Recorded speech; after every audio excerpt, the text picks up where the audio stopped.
Olga, welcome. Can you tell us a little bit about how you came to be interested in electronic music? Uh, Thanks, Kevin.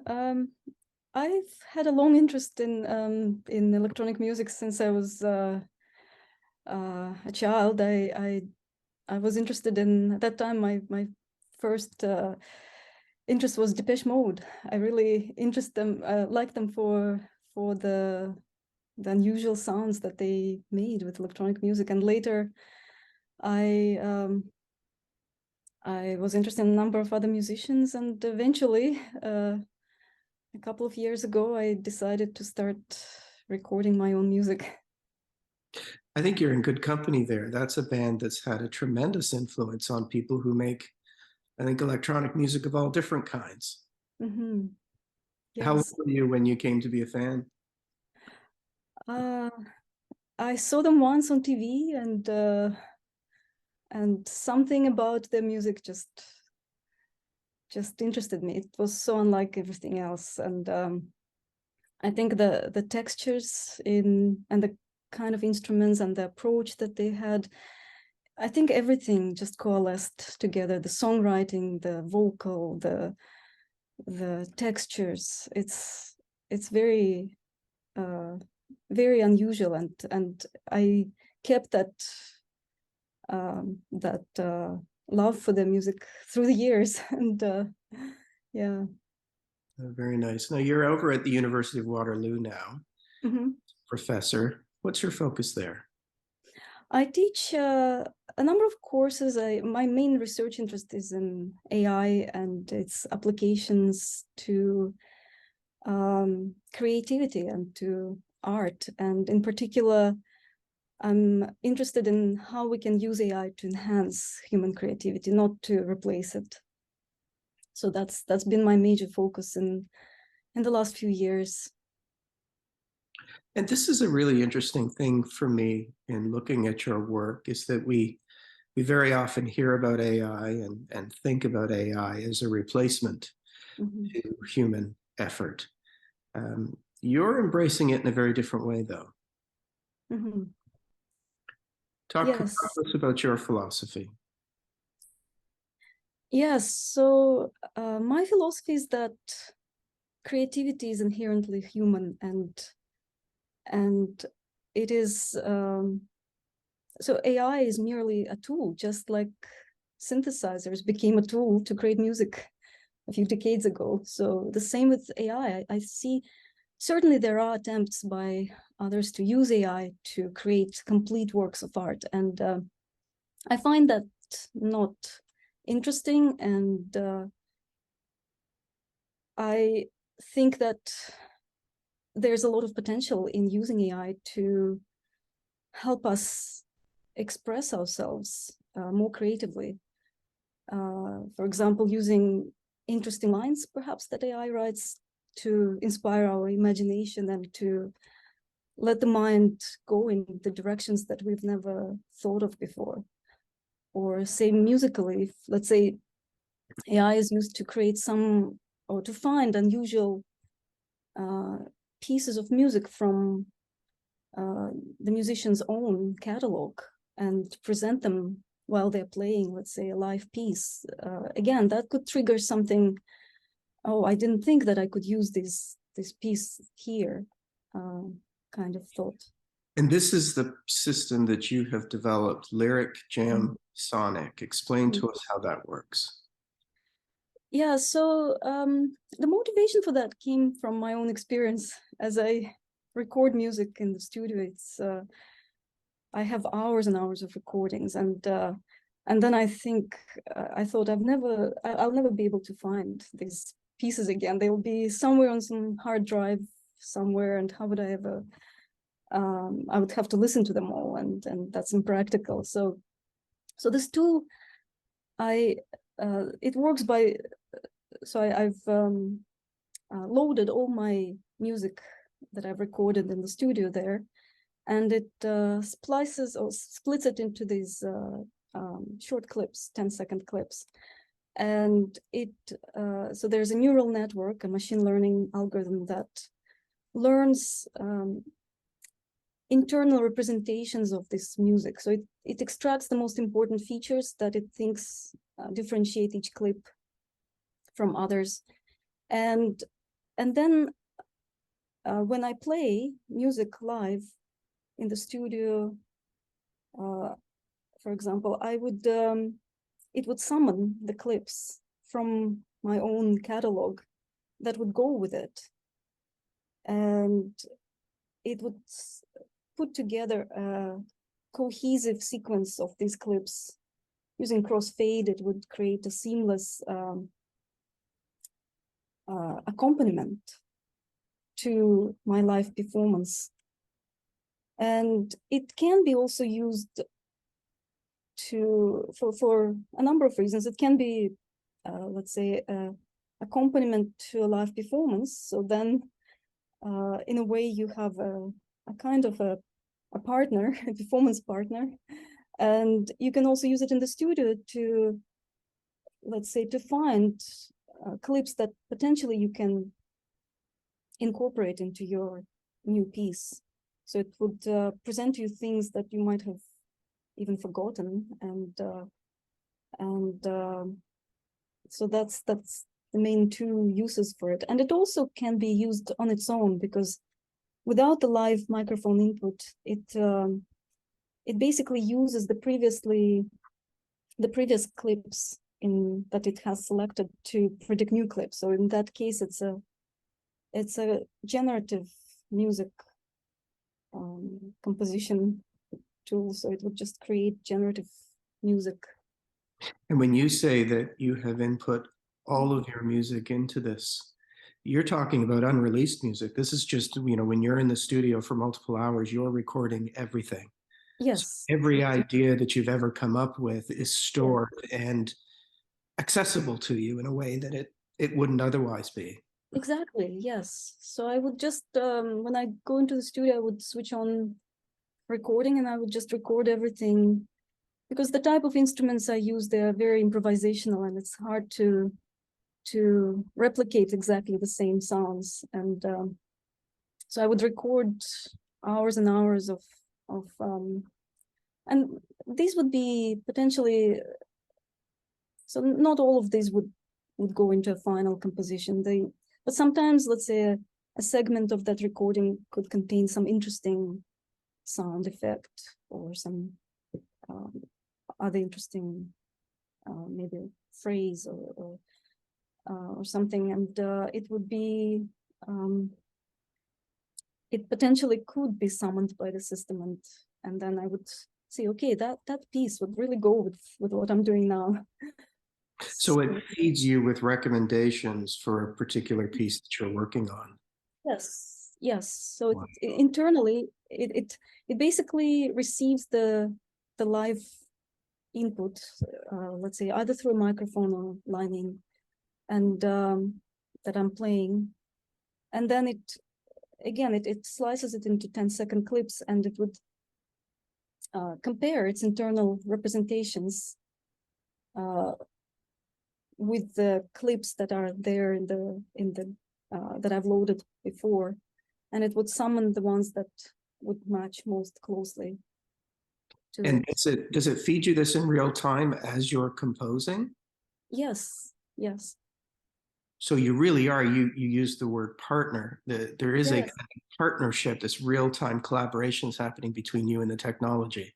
That's true, yes. And it's interesting. I've played with it in a live setting where I would be performing on an instrument, and it would summon back to me the things that the clips. I noticed that they don't have to be necessarily recorded with the same instruments. I noticed it matches, for example, sometimes the mood of the piece. So if I'm playing in a certain key, it would match the key. Often it would match the timbre as well. So the instrument that I'm playing, it would summon the clips that would be recorded with the same instrument or similar instruments. But yeah, it's interesting how you can create some sort of synergy with the tool, because, and it can influence your live playing as well, because it can, let's say you hear something got back to you, and oh, now I hear that, and I will try something a bit different. It prompts a direction for me to go, perhaps, which It is really interesting. is a kind of real-time collaboration between yourself Yes. and the machine. It strikes me as I hear you talking about this, just how inefficient the composition process must be Mm-hmm. without technology like this to be able to retrieve previous ideas, Mm-hmm. incorporate them into the process must be an incredibly frustrating thing. Not one I'd ever really considered, but Mm-hmm. you're highlighting for me as a listener Mm-hmm. just how difficult that is as a composer. And was that your experience, and was that what led you to develop this technology? Yes, I think for me, the most frustrating part is when I love to improvise and I'm recording, let's say, a piece, and I feel that it needs, perhaps I have an idea what it needs, and I vaguely remember that I got something uh, before with a different instrument that would go with it. So to me, remembering where it is, even no matter how well I name the files, it's still potentially difficult to remember when that was recorded and where did I put that file.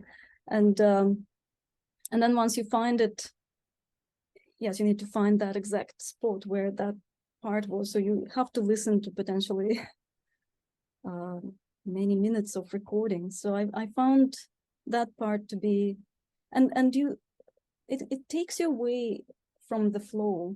When you are improvising, you are in that flow, you're inspired, and then you have to switch and you have to go into the more analytical mode, finding files, listening, and cutting, and so on. So it's inevitable that potentially these things, of course, have to be done once you have that piece. But this is just one more tool that potentially could lead you to the pieces from the past recordings that are potentially undiscovered. Mm. I would describe your work as sound art. Is that a fair characterization? I never really thought about categories. I kind of like to create music how the inspiration Mm. strikes me, and but certainly I would say sound is I'm fascinated with sound, and it's when I play an instrument, the sounds just draw me in, and I'm fascinated with exploring them and listening to them and kind of listening what the instrument is saying, and sometimes letting the instrument direct me in a certain way. Sound is certainly an important, the quality, the texture, the timbre, all of these aspects, and I think motif is certainly, sometimes I incorporate some motif into my works, not all of them, but some. But yeah, it's The reason I ask is that it seems to me the technology is ideally suited for this style of composition. mhm. Is it solely applicable in this realm, or does it work within other genres as well?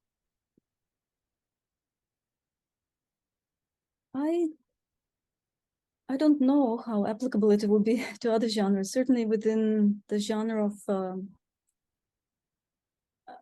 broad, I would say, genre of electronic music and improvisational music, I think it's applicable. Certainly for someone who maybe has a more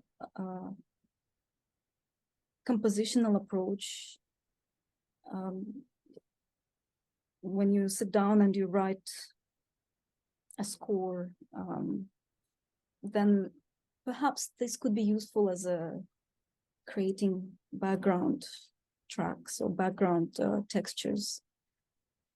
But I don't know. I mean, one thing that I've discovered as we were doing this research is that let's say if I press certain keys on the piano, it matches the clips that are in the same key.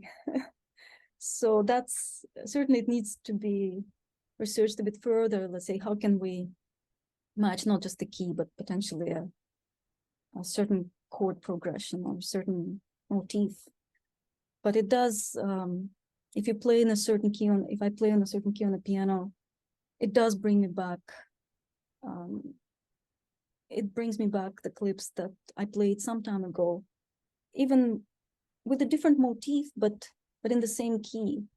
And I think in that regard, it could be potentially useful for composition as well, when you get ideas and then you maybe experiment with different developments of that motif. So I understand you're working on new material now and have plans to perform that in March. How's it going?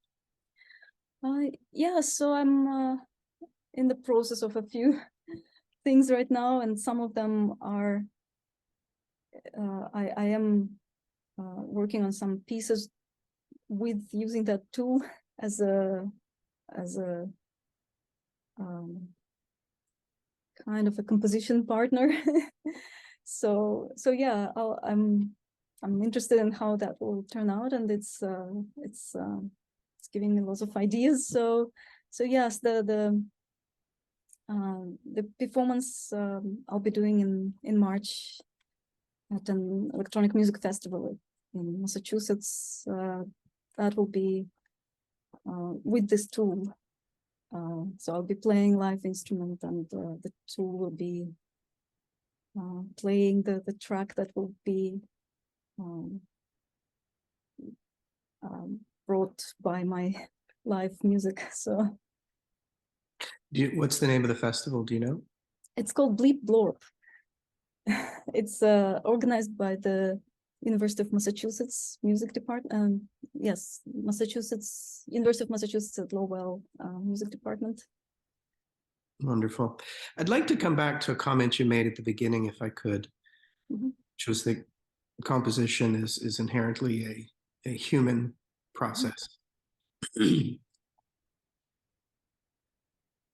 What's your view on just how far artificial intelligence is going to go in this regard? Is its limitations presently a function of just it still being relatively new technology? In other words, will we get to a place where we see AI fully delivering a composed piece that really resonates with people? It's an interesting question. I thought about this a lot, and I think if we are talking about music that potentially is, let's say, functional music, perhaps music for advertisements or that kind of music, I would think that AI could be could create music of that kind. I think to create music that really has an emotional impact, that resonates with people, I'm not so sure. I think that for that we have to have a human experience, and I think it matters not only from the perspective of the music as a standalone thing in itself, but also the listener. When they listen, they want to hear what went into creating that music, and I think how it relates to the human experience of the human composer or human musician. And I think that's an important aspect of how we perceive music, is who made that piece. and potentially what experience they went through. So what you're describing is really the essence of this thing, right? Which is that the creative process, in your view, tell me if I'm hearing you correctly, must come from human experience. It must come from the human's perspective. That you don't believe a machine will ever be able to replicate that, no matter the number of inputs, the amount of data input into that system. Yeah, I think I'd like to draw a parallel with, I would say, more mature technology with text generation, because ChatGPT, for example, has made headlines, and it's a very impressive tool. And but one thing I've discovered by trying it is how, and that has billions of parameters. It's a huge system that's been trained on pretty much the whole web. And but what I've seen is it really struggles with generating something original. Let's say if I let it generate lyrics or poem. Yes, it can certainly do tricks like generate me a lyrics in the style of a certain artist about some topic, let's say, or rewrite this song about this. And it would do a remarkable job. It would really write something about the topic that you tell it to write. But it will be kind of mundane, I would say, not impressive from an artistic point of view.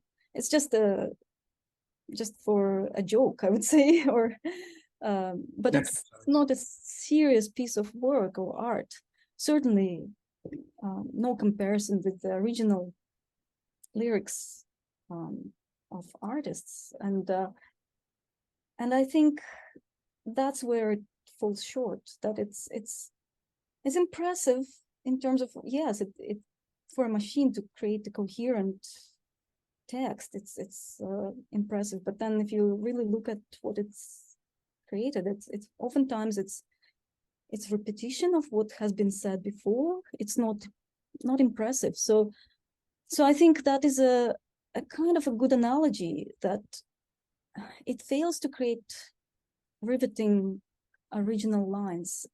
And in fact, some older technology, machine learning technology, that's less perfect, less trained on this massive corpora of text, can produce something more inspiring just by being unpredictable. So I think that creating something unpredictable that surprises us, that triggers the mind to think, what did it mean? And I think that is how AI could really contribute. So that, again, the role is there to surprise us and spark our own artistic imagination and take it then further. So I think, personally, I view AI's role for art in that. But the ultimate, it's meaningless without the human seeing it, interpreting it, and taking it further to create something interesting. So I think that's how I see it. But AI on its own,